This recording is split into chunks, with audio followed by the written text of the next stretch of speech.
Hablando nos va mejor, es lo que decimos siempre aquí en Noticias RCN, y este país sí que necesita hablar mucho. Jorge García, gracias por estar con nosotros. Bienvenido. José Manuel, muchas gracias por la invitación. Luis Carlos Leal, gracias por estar con nosotros. A ti, José Manuel, muchas gracias por la invitación y un saludo muy especial a todas y todos en casa. Ramón Abel Castaño, gracias también por estar con nosotros. Muchas gracias por la invitación. Óiganme, los colombianos queremos que nos digan las cosas claritas y concisas. Les voy a preguntar una razón y solo una por la cual el texto presentado al Congreso de Reforma a la Salud debería ser aprobado o no. ¿Qué dicen ustedes? Luis Carlos. Bueno, porque es un texto que tiene todas las herramientas para evitar la corrupción y para garantizar que en todo el territorio nacional realmente haya una cobertura y un acceso digno en salud para todas las personas, pensando en un modelo de salud preventiva, predictiva y resolutiva, como lo ha hecho la ministra.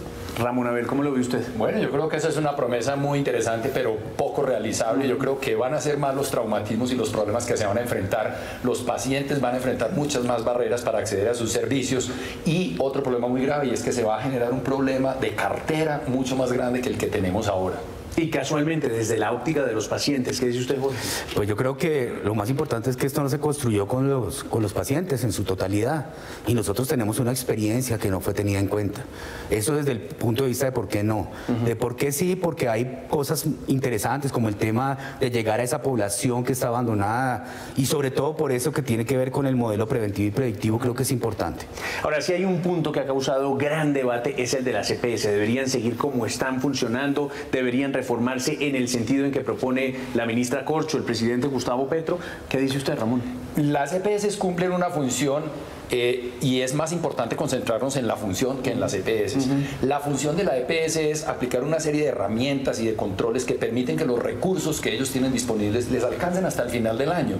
Claro, es muy difícil que todos tengan el acceso sin límites porque los recursos realmente son poquitos. Entonces, pueden eliminar las EPS, esa no es la pregunta. La pregunta es quién va a desarrollar esas funciones que hacen las EPS para que la plática alcance hasta el final del año. A ver si se anima a responderle esa pregunta que queda ahí en el aire, Luis Carlos. Claro que sí, me animo, porque claramente el tema de los recursos no va a cambiar en ningún momento, y esa premisa que se ha planteado en diferentes oportunidades, que toda la plata de la salud llega en enero y pues hay que alargarla hasta diciembre, es mentira. O si no, pues que los colombianos resuelvan en casa cada cuánto pagan los aportes en salud, y de esa misma manera se les ha pagado de un monto fijo mensual que llega a las EPS, solo que en este momento estaría repartido también por entradas mensuales y que llegaría directamente a la prestación de servicios de salud.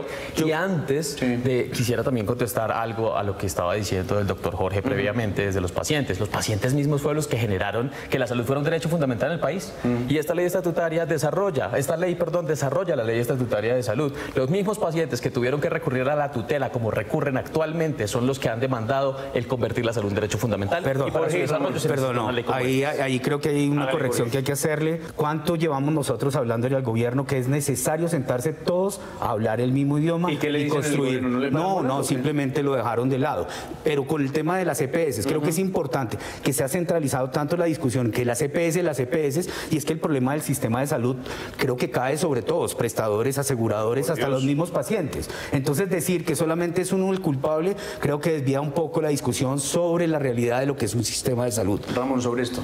Yo creo que los pacientes sí tienen a su haber el gran éxito que fue llevar a lo que hoy conocemos como la ley estatutaria, elevar el derecho a la salud a esa categoría de fundamental, irrenunciable. Eso me parece fantástico. Sin embargo, gracias a esa misma exigencia y a ese mismo activismo de los pacientes es que hemos logrado demostrar que este sistema ha hecho cosas muy buenas y todavía faltan muchas por hacer, pero eso no quiere decir que la solución para llegar a lo que nos falta por hacer es cambiar totalmente el rumbo y tener un sistema sobre el cual lo que tenemos es más ideas y promesas y posibilidad de que funcione, pero no estamos tan seguros. Yo abogo por un cambio más, una transición mucho más, digamos, tranquila, más construir sobre lo construido. Yo creo que ahorita estamos en un momento económico muy difícil a nivel mundial, y en Colombia muchísimo más. Y hacer una reforma donde se ha planteado que esto nos costaría casi lo de 3 reformas tributarias, donde claramente no hay un piloto donde el cual se hubiera trabajado, de haber hecho por lo menos un ensayo de conocer que lo que se está planteando en esta reforma, que es bastante compleja y que nos habían advertido que esto se iba a hacer construyendo sobre lo construido, pues no fue así. Y desafortunadamente, cuando uno confía en los gobernantes y salen este tipo de reformas como la que se lo digo sinceramente, estábamos con gran expectativa de que habíamos sido escuchados y desafortunadamente nada de lo que nosotros advertimos quedó plasmado en una reforma que efectivamente va a afectar a los pacientes como yo, que tienen una enfermedad crónica de alto costo, soy diabético, insulinodependiente, trasplantado renal, mejor dicho, tengo una... ¿Por qué? ¿Cómo lo afectaría? Porque es que en realidad cuando uno ve la reforma, uno no ve dónde estamos nosotros, ni cómo vamos a hacer ese proceso. Mire, las rutas de atención para los pacientes ha sido un proceso de educación. Pensemos en cómo vamos a reeducar a cada uno de esos pacientes que llevamos 30 años educándolo y todavía no entendemos cómo navegar el sistema. Ahora, bajar todo lo que ya tenemos para empezar un proceso de reconstrucción, pues va a ser muy complicado. Y mire, se lo digo por algo tan sencillo.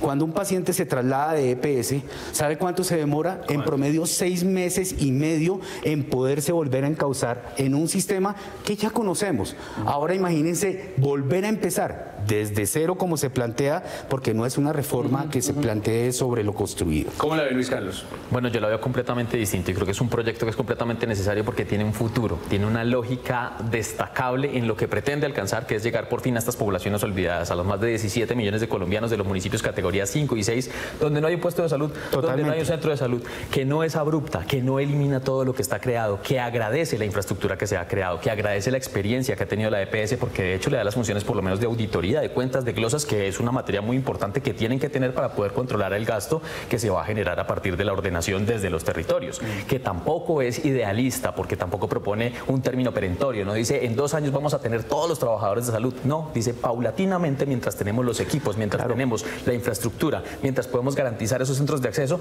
que permítame, difiero de usted, doctor Jorge, porque es que su merced llega siempre es a un sitio donde lo atiende el médico general para entrar al sistema de salud en la prestación de servicios. Esos CAPS va a ser exactamente lo mismo, el sitio donde lo atiende el médico general para poder avanzar en el sistema, y está definido en el articulado que las personas que tienen tratamientos de costos elevados, crónicos, no van a haber perturbado en ningún momento su tratamiento, porque lo que está autorizado y lo que se está prestando no se va a truncar. Desafortunadamente tengo que diferir en todo lo que acaba de decir, porque si uno se lee el texto de pe a pa, lo hicimos juiciosamente, claramente allí en el tema de la transición, en el proceso de la ruta de atención para los pacientes, es muy complejo. Es que esto no es solamente dictar una línea y decir esto va a ser así. Mire, la práctica es completamente diferente. Claro. Y yo llevo 30 años viviendo dentro del sistema de salud, y eso es aclararlo. Sí. Viví antes de la ley 100 de 1993 y he visto los grandes beneficios. Y estoy aquí en pie gracias al sistema de salud colombiano. Rapidísimo. Sí, yo quiero agregar algo allí, porque es que una cosa es prometer uno que los tratamientos no se van a interrumpir y que todo va a estar muy bien. Sí, eso lo promete cualquiera. ¿Y usted no le cree? No le creo. ¿Sabe por qué? Porque dentro de la estructura que plantea la reforma y lo que ha planteado la ministra es crear redes integradas de servicios de salud con una base territorial. Entonces, el grupo de Jorge que representa a los trasplantados de este país, ¿son cuántos? 7.000. Casi 9.000 ya. Casi 9.000 pacientes trasplantados, que son pacientes muy delicados que hay que cuidar muy bien.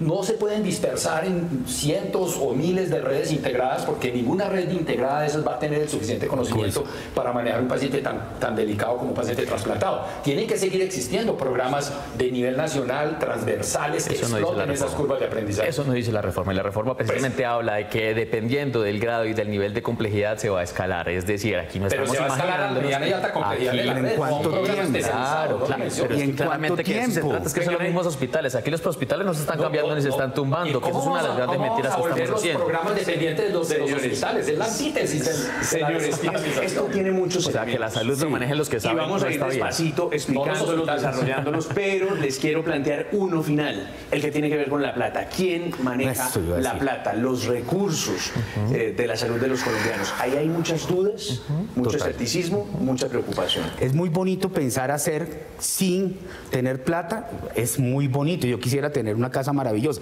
pero si no tengo la plata suficiente, entonces más bien, ¿por qué no utilizamos esos recursos? Primero, que los recursos son finitos. A nosotros nos han vendido la idea, son finitos, claramente, lo tenemos claro. Pero cuando no sabemos qué va a pasar en el momento en que se acabe la plata, porque según lo que dicen es que esto es para todos, va a haber lo mismo y siempre va a haber lo mismo, en el momento que se acabe el dinero, ¿qué va a pasar? Y otra cosa, nosotros tutelamos mucho al sistema de salud y nos han dicho que nosotros defendemos las EPS, pero ojo, nosotros en este momento, cuando hemos dicho, creemos que el sistema de salud es mucho mejor que lo que tenemos ahora, pero no hay que derrumbarlo. Sí. Ramón, y termina Luis Carlos. Yo creo que el tema de la plata va a ser muy grave porque se elimina un instrumento de control del costo que son los controles previos y los controles concurrentes. Esperar que solo con los controles posteriores que harán los fondos regionales sea suficiente para controlar el costo es un error técnico, básico. Si se eliminan esos controles previos y posteriores, previos y concurrentes, bajo el supuesto de que serán los médicos los que controlen la pertinencia de sus decisiones, estoy totalmente seguro de que los recursos se van a acabar a mitad de camino y el resto del año no van a volver a prestar servicios porque no va a haber quien los pague. Luis, repito mi premisa, los recursos no llegan por única vez al Estado, llegan mensualmente porque hacen parte de los aportes de cada uno de los trabajadores. El recaudo es la mayoría, son 78 de los 83 billones de pesos. Son 78 billones de los... Pues sí, pero es que también en la medida que se recibe mensual se distribuye mensual. Y esa es una forma de la regulación del gasto que permite, o si no, como le giran actualmente las EPS, el modelo de administración de los recursos que son públicos de los colombianos, porque aquí es mentira que ninguna EPS haya puesto plata. Aquí no se vino ninguna EPS de otro país a salvar colombianos, esa mentira no nos la podemos creer. Los recursos van a seguir siendo exactamente los mismos y es más, el desarrollar políticas intersectoriales que ayuden a mejorar por lo menos la formalización laboral ayudará a que cada vez haya más recursos de financiación. Está blindado ese tema porque es que el fondo, como lo dice la reforma, porque me la leí completa y es más, la llevo conociendo desde hace mucho tiempo, porque a diferencia de que muchas personas... de todos los colombianos. Pues lo que pasa es que eso es un tema que venimos trabajando desde la Gran Junta Médica y desde el impulso de la reforma de la ley estatutaria. Sí, de pronto en un texto formal escrito sí, pero si su merced escucha por lo menos los discursos de la ministra, eso no ha cambiado en absolutamente nada. No ha cambiado más. Fue la propuesta que le presentó una organización que se llamó la Cumbre Social y por la Reforma Política y Estructural del Sistema de Salud, que se la fue tan difícil. Eso estaba escrito desde esos momentos. Que no lo hubiéramos leído por ahora, porque esta conversación tiene que seguir y tenemos que oírnos mucho y tenemos que bajar la pugnacidad, nos decía la ministra de Salud aquí en Noticias RCN y estoy totalmente de acuerdo, porque hablando nos va mejor. Gracias. Encantado.